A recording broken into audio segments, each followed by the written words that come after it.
ನಮಸ್ತೆ ಎಲ್ಲರಿಗೂ. ಸೊ ಇನ್ನೇನಂತೆ ನಾನೊಂದು ಮೊಬೈಲ್ ಜಸ್ಟ್ ನೋಡುವಾಗ ಫೇಸ್ಬುಕ್ಕಲ್ಲಿ ನಮ್ಮ ಪರಮ ಮಿತ್ರರಾದ ಎಣ್ಣೆ ಬಾಂಡ್ ಒಂದು ಲೈವ್ ನೋಡಿದೆ. ನಾನು ಆ ವಿಡಿಯೋ ಕೇಳೋದಿಲ್ಲ, ಯಾಕಂದ್ರೆ ನಂಗೆ ಗೊತ್ತು ಈ ಹಿಂದೆ ಕೆಲವೊಂದು ಆಡಿಯೋಗಳನ್ನು ನನಗೆ ಪ್ಲೇ ಮಾಡೋವಾಗಲೇ ಗೊತ್ತಾಗಿದ್ದು ಅದರೊಳಗಿನ ಕಂಟೆಂಟು. ಸೊ ನಾನು ಯಾವತ್ತೂ ಆ ವ್ಯಕ್ತಿದು ವಿಡಿಯೋ ಮತ್ತು ಆಡಿಯೋ ಕೇಳಲ್ಲ. ಯಾರಿಗಾದರೂ ಕಳಿಸಿರ್ತೀನಿ, ಕಂಟೆಂಟ್ ಹೇಳಿ ಕೇಳ್ತೀನಿ, ಆಯಿತಾ. ಇಲ್ಲಂದರೆ ಡೈರೆಕ್ಟ್ ಪೊಲೀಸ್ ಸ್ಟೇಷನ್ಗೆ ಹೋಗಿ ಪ್ಲೇ ಮಾಡೋದು. ಸೊ ಇವತ್ತು ಧೈರ್ಯ ಸ್ವಲ್ಪ ನೋಡಿದೆ, ಏನು ದಾಖಲೆಗಳನ್ನೆಲ್ಲ ಹಿಡ್ಕೊಂಡು ಬಂದಿದ್ದಾರೆ.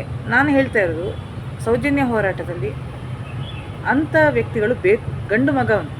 ಯಾಕಂದರೆ ಒಂದು ಇಶ್ಯೂ ಆದಾಗ, ಮೊನ್ನೆಯಿಂದ ಮಹೇಶನಿಗೆ ಗಡೀಪಾರಾದಾಗ ನಾನು ತುಂಬ ಸದ್ದು ಮಾಡ್ತದೆ ಫೇಸ್ಬುಕ್ಕು ವಾಯ್ಸ್ಗಳು ಅಂತ ಎಕ್ಸ್ಪೆಕ್ಟ್ ಮಾಡಿದೆ. ಯಾರ್ದು ಇಲ್ಲ, ಪ್ರಸನ್ನಕ್ಕ ಬಿಟ್ಟರೆ ಯಾರೂ ಅದರ ಬಗ್ಗೆ ಮಾತಾಡೇ ಇಲ್ಲ. ಗಿರೀಶ್ ಮಠನವ್ರು ಬಿಡಿ, ಅವ್ರದ್ದು ಇದ್ದಿದ್ದೆ.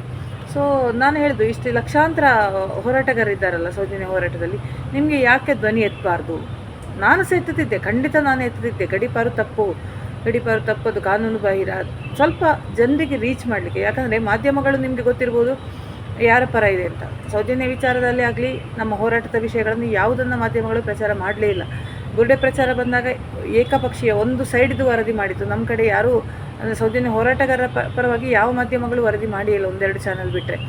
ಸೊ ನಾನು ಹೇಳ್ತಾ ಇರೋದು ಹೋರಾಟದಿಂದ ಹೊರಗೆ ಬಂದಿದ್ದೀನಿ. ಬಟ್ ನನಗೆ ಕೆಲವೊಂದು ವಿಚಾರದಲ್ಲಿ ತುಂಬ ಬೇಜಾರಾಗಿದೆ. ಆ ಒಗ್ಗಟ್ಟು ಎಂಬುದು ಹೋರಾಟದಿಂದ ಹೋಗಿದೆ. ಅಲ್ಲಿ ಪ್ರಾಬ್ಲಮ್ ಆಗಿರೋದು ನಾಯಕತ್ವ. ಯಾಕಂದರೆ ಯಾವುದೇ ಒಬ್ಬ ನಾಯಕ, ಈಗ ನಾನು ಕೂಡ ಒಂದು ಟೀಮನ್ನು ಹ್ಯಾಂಡಲ್ ಮಾಡ್ತಾಯಿದ್ದೀನಿ. ಒಂದು 30-40 ಮೆಂಬರ್ಸ್ದು ಒಂದು ಟೀಮ್ ಇದೆ ನನಗೆ. ಸೊ ಬೆಳಿಗ್ಗೆ ಬಂದ ಕೂಡಲೇ ನಾನು ಟೀಮ್ ಮೆಂಬರ್ಸನ್ನು ಕರೆದು, ಇಲ್ಲಾಂದರೆ ಒಂದು ಇಡೀ ಟೀಮಿಗೆ ನಂದು ಆ್ಯಕ್ಚುಲಿ ನಮಗೆ ಇಂಡಿವಿಜುವಲಾಗಿ ಒಂದು ಟೀಮ್ ಇರುತ್ತೆ, ಮತ್ತು ನಾನು ಅವರ ಆ್ಯಬ್ಸೆನ್ಸಲ್ಲಿ ಉಳಿದ ಟೀಮನ್ನು ಕೂಡ ಹ್ಯಾಂಡಲ್ ಮಾಡ್ತೀನಿ. ಒಂದು 100-130 ಜನರಿಗೆ ನಾನು ಒಂದು ಬ್ರೀಫಿಂಗ್ ಅಂತ ಮಾಡ್ತೀನಿ ಬೆಳಿಗ್ಗೆ. ಇವತ್ತು ಹೇಗಿರಬೇಕು, ನಿನ್ನೆ ಏನಾಯಿತು, ಸೊ ಇವತ್ತಿನ ಕೆಲಸ ಹೇಗಿರಬೇಕು, ಈ ಥರ ಒಂದು ಇದು ಮಾಡ್ತೀನಿ. ಅದ್ರ ಜೊತೆಗೂ ಸ್ವಲ್ಪ ಮೋಟಿವೇಶನ್ ಕೂಡ ಮಾಡ್ತೀನಿ. ನಮ್ಮ ಟೀಮ್ನವ್ರು ಯಾವತ್ತು ನನಗೆ, ಮೇಡಮ್ ನೀವೇ ಮಾಡಬೇಕು ಬ್ರೀಫಿಂಗ್, ಯಾಕಂದರೆ ಬೆಳಿಗ್ಗೆ ನೀವು ಸ್ವಲ್ಪ ಮೋಟಿವೇಶನ್ ಮಾಡ್ತೀರಾ, ನಮಗೆ ಪಾಸಿಟಿವ್ ವೈಬ್ ಬರುತ್ತೆ.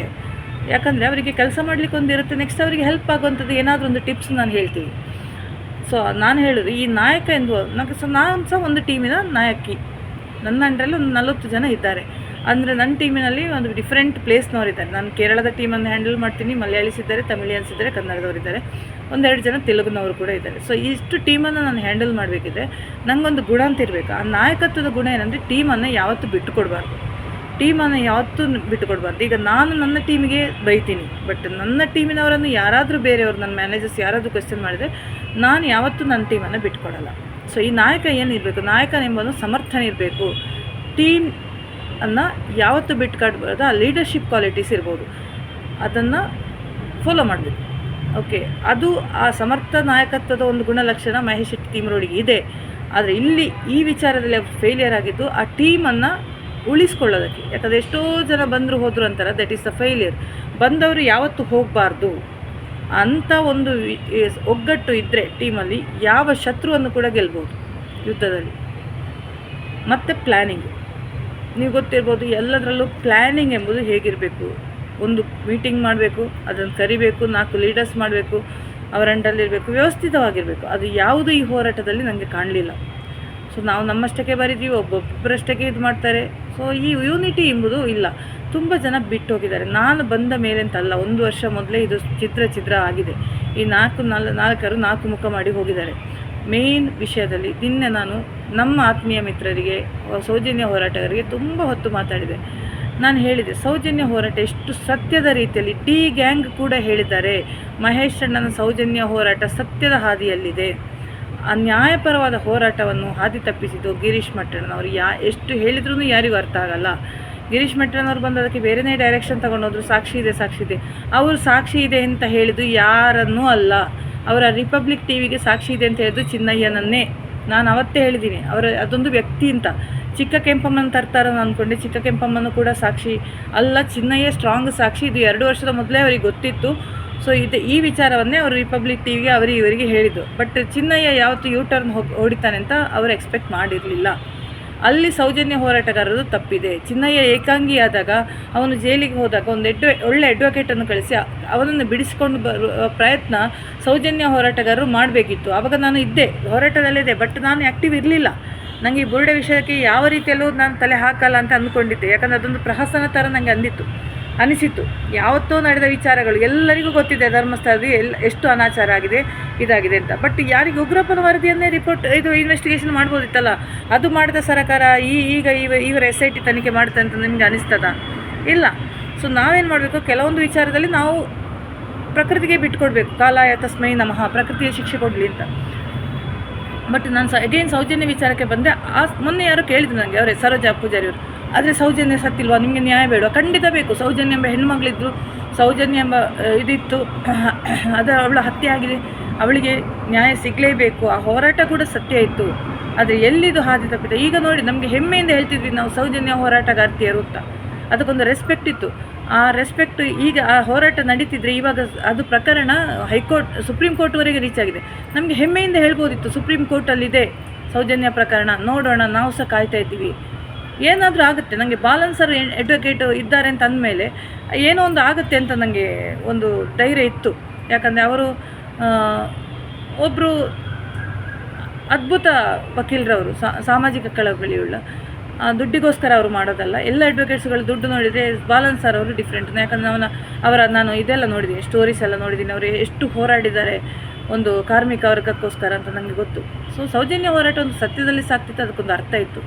ಬಟ್ ಈ ಬಾಂಬ್ ತಗೊಂಡು ಬಂದ ಥರ ಒಂದು ಬುರುಡೆ ತಗೊಂಬಂದು ಅದನ್ನೊಂದು ನಾಟಕೀಯವಾಗಿ ಮಾಡಿದ್ದು ಇದೆ. ಅದರಲ್ಲಿ ಕೂಡ ಕೆಲವು ಸತ್ಯ ಇದೆ, ಬಟ್ ಅದು ಪ್ರೆಸೆಂಟ್ ಮಾಡಿದ ರೀತಿ ಏನೋ ಮಾಡೋಕ್ಕೋಗಿ ಏನೋ ಮಾಡೋಕ್ಕಾಗಿದೆ. ಅದು ತುಂಬ ಜನರಿಗೆ ನಗ್ಗೆಪಾಟಲ್ಲಿಗೆ, ಯಾಕಂದರೆ ತುಂಬ ಜನ ಹಿಂದೆ ಸರಿದ್ರು. ಸೌಜನ್ಯ ಹೋರಾಟದಲ್ಲಿರುವ ವ್ಯಕ್ತಿಗಳು ಹಿಂದೆ ಸರಿದ್ರು, ಯಾಕಂದರೆ ನಮಗೆ ಅದಕ್ಕೆ ಆನ್ಸರ್ ಇಲ್ಲ. ನಮಗೆ ಬುರುಡೆ ಗ್ಯಾಂಗ್ ಅಂತ ಕರೆಯುವಾಗಲೇ ನನಗೆ ಅಸಹ್ಯ ಆಗ್ತಿತ್ತು. ನಾನೇ ಮನೆಯಲ್ಲೊಂದು ಫಂಕ್ಷನಿಗೆ ಹೋಗುವಾಗ ಅಲ್ಲಿ ಇದು ಹೂತಾಕಿದ್ದನ್ನು ತೆಗೆದು ಅಲ್ಲಿ ಏನು ಸಿಕ್ಕಿಲ್ಲ ಅಂತ ಹೇಳುವ ಒಂದು ಟೈಮಲ್ಲಿ ನಮ್ಮ ಮನೇಲಿ ಒಂದು ಫಂಕ್ಷನ್ ಆಗುತ್ತೆ. ನನ್ನ ಅಪ್ಪಂದು ತಿಥಿ, ಹೋಗಲೇಬೇಕು ಅನಿವಾರ್ಯ. ಎಲ್ಲರೂ ಅಲ್ಲಿ ಹೊರಗೆ ಕೂತ್ಕೊಂಡು ಮಾತಾಡೋರೇ ಬರೀ ಬುರುಡೆ ಬಗ್ಗೆ. ನನಗೆ ಏನಾಗುತ್ತೆ ಅಂದರೆ, ನಾನು ಅಕ್ಕನಿಗೆ ಹೇಳಿದೆ, ನಾನು ಯಾರ ಮುಂದೆನೂ ಬರೋದಿಲ್ಲ, ಯಾಕಂದ್ರೆ ನಂಗೆ ಮುಖಕ್ಕೆ ಒಂಥರ ನಾಚಿಕೆ ಆದಂಗೆ, ನಂಗೆ ಹೇಗೆ ಆನ್ಸರ್ ಮಾಡೋದು ಇವರ ಜೊತೆ. ಯಾಕಂದರೆ ನಮ್ಮದೊಂದು ಒಳ್ಳೆ ಚರ್ಚೆ ಆಗ್ತಿತ್ತು ಯಾವುದೇ ವಿಷಯದಲ್ಲಿ, ಫ್ಯಾಮಿಲಿಯವರೊಟ್ಟಾಗು. ಬಟ್ ಈ ವಿಷಯದಲ್ಲಿ ನನಗೆ ಮಾತಾಡಲಿಕ್ಕೆ ಆಗಿಲ್ಲ. ತುಂಬ ಸಿಚುವೇಷನಲ್ಲಿ ನನಗೆ ಆನ್ಸರ್ ಕೊಡೋಕ್ಕಾಗಿರಲಿಲ್ಲ ಬುರುಡೆ ವಿಚಾರದಲ್ಲಿ. ಸೊ ನಾನು ಅದರಿಂದ ಹಿಂದೆ ಸರಿದೆ. ನಾನು ಬುರುಡೆ ವಿಚಾರ ಎಲ್ಲೂ ಮಾತಾಡಿಲ್ಲ. ಬಟ್ ತುಂಬ ಜನರಿಗೆ ಡೌಟ್ ಇದೆ, ನೀವು ಸೌಜನ್ಯ ವಿರೋಧವಾಗಿದ್ದೀರಿ ಅಂತ. ಖಂಡಿತ ಇಲ್ಲ. ಟಿ ಗ್ಯಾಂಗ್ ಕೂಡ ಸೌಜನ್ಯನಿಗೆ ನ್ಯಾಯ ಸಿಗಬೇಕು ಅಂತಿದೆ. ಬಟ್ ಯಾರು ಮಾಡಿರೋದು ಎಂಬುದೇ ವಿಚಿತ್ರ, ಒಂದು ಯಕ್ಷ ಪ್ರಶ್ನೆಯಾಗಿ ಉಳಿದಿದೆ. ಯಾಕಂದರೆ ಅಲ್ಲಿ ಯಾವುದೇ ಇಲ್ಲದಿರೋದ್ರಿಂದ, ನಾನು ಅವತ್ತೇ ಹೇಳಿದೆ ನಿಮಗೆ ಹಲವಾರು ವಿಡಿಯೋದಲ್ಲಿ, ಸಾಕ್ಷಿ ಇರೋದು ಮೂವರೇ, ಅಣ್ಣಪ್ಪ, ಮಂಜುನಾಥ, ಭಗವಾನ್, ಬಾಹುಬಲಿ, ಇವರು ಮೂವರಿಗಷ್ಟೇ ಗೊತ್ತು. ಮತ್ತು ಸೌಜನ್ಯ ಯಾವ ರೂಪದಲ್ಲಿ ಸಾಕ್ಷಿ ತರ್ತಾಳೆ ಅಂತ ನಮಗೆ ಗೊತ್ತಿಲ್ಲ. ಬಟ್ ಅವಳ ಸಾವು ಸತ್ಯ, ಅವಳಿಗೆ ನ್ಯಾಯ ಸಿಗಲೇಬೇಕು. ಅದು ನಾನು ಕೊನೆ ಉಸಿರುವರೆಗೂ ನಾನು ನಿಲ್ತೀನಿ. ಬಟ್ ಇನ್ ಬಿಟ್ವೀನ್ ನನಗೆ ಒಂದು ಅಟ್ಯಾಕ್ ಆದ ಕಾರಣ, ಸೋಷಿಯಲ್ ಮೀಡಿಯಾದಲ್ಲಿ ನನಗೆ ಅಟ್ಯಾಕ್ ಆದ ಕಾರಣ ಮ್ಯಾಟ್ರ್ ಡೈವರ್ಟ್ ಆಯಿತು. ಇವರನ್ನೆಲ್ಲ ನನಗೆ ಎದುರಿಸಬೇಕಾಗಿ ಬಂತು. ಸೊ ಅದಕ್ಕೆ ನಾನು ಹಲವಾರು ವಿಡಿಯೋವನ್ನು ಮಾಡಿದ್ದೀನಿ ನಾನು. ಯಾಕಂದರೆ ಮಾಡದೇ ಇರ್ತಿದ್ರೆ ಈಗ ನಿನ್ನೆಗೆ ಇದು ಸ್ಟಾಪ್ ಆಗಿದೆ ಅನಿಸ್ತದೆ. ಇನ್ನು ಯಾರಾದರೂ ಕೆಣಕಿದರೆ ಅದಕ್ಕೆ ಕೌಂಟ್ರ್ ಕೊಡ್ತಾ ಹೋಗ್ತೀನಿ, ಆಯಿತಾ? ಸೊ ಇದು ನನ್ನೊಂದು ವಿಚಾರ ನಾನು ಹೇಳಿದ್ದೀನಿ. ಮತ್ತು ನಾನು ಹೇಳ್ತಾ ಇರೋದು, ಇನ್ನಷ್ಟು ಧ್ವನಿ ಎತ್ತಬೇಕು, ಅದು ಯೂನಿಟಿ ಇರಬೇಕು, ಒಗ್ಗಟ್ಟಾಗಬೇಕು. ನೆಕ್ಸ್ಟ್ ಏನು, ಗಡಿಪಾರಾದರೆ ಗಡಿಪಾರು. ಯಾರೊಬ್ಬರು ಯೂಟ್ಯೂಬರ್ಸ್ ಹೇಳಿದ್ರು ದಯಾಮರಣ ಕೊಡಿ, ತಪ್ಪದು. ದಯಾಮರಣ ಕೊಡಿ, ನಮಗೂ ದಯಾಮರಣ ಕೊಡಿ, ಮಹೇಶಣ್ಣನಿಗೂ ದಯಾಮರಣ ಕೊಡಿ. ಯಾಕೆ ಹೇಳ್ತೀರಾ ಹಾಗೆ ದಯಾಮರಣ ಕೊಡಿ ಅಂದರೆ? ಆತ್ಮಹತ್ಯೆಗೆ ಸಮಾನದು ದಯಾಮರಣ ಎಂಬುದು. ಇಲ್ಲ, ನಾವು ಕೆಚ್ಚದೆ ಹೋರಾಟಗಾರದೇ, ಹೋರಾಟ ಮಾಡಲೇಬೇಕು, ಧ್ವನಿ ಎತ್ತಲೇಬೇಕು.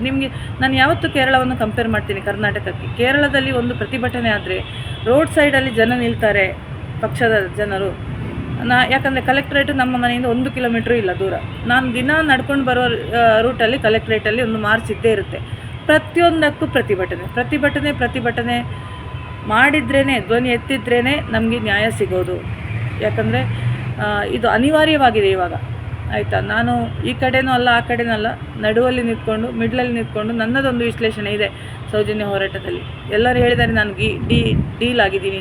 ನೋ ವೇ, ನಾನು ₹1 ಒಬ್ಬರಿಂದ ಮುಟ್ಟೋಳಲ್ಲ. ತುಂಬ ನನಗೆ ಕಾಲ್ ಮಾಡೋದವರಿಗೆ ಎಲ್ಲ ಹೇಳಿದ್ದೀನಿ.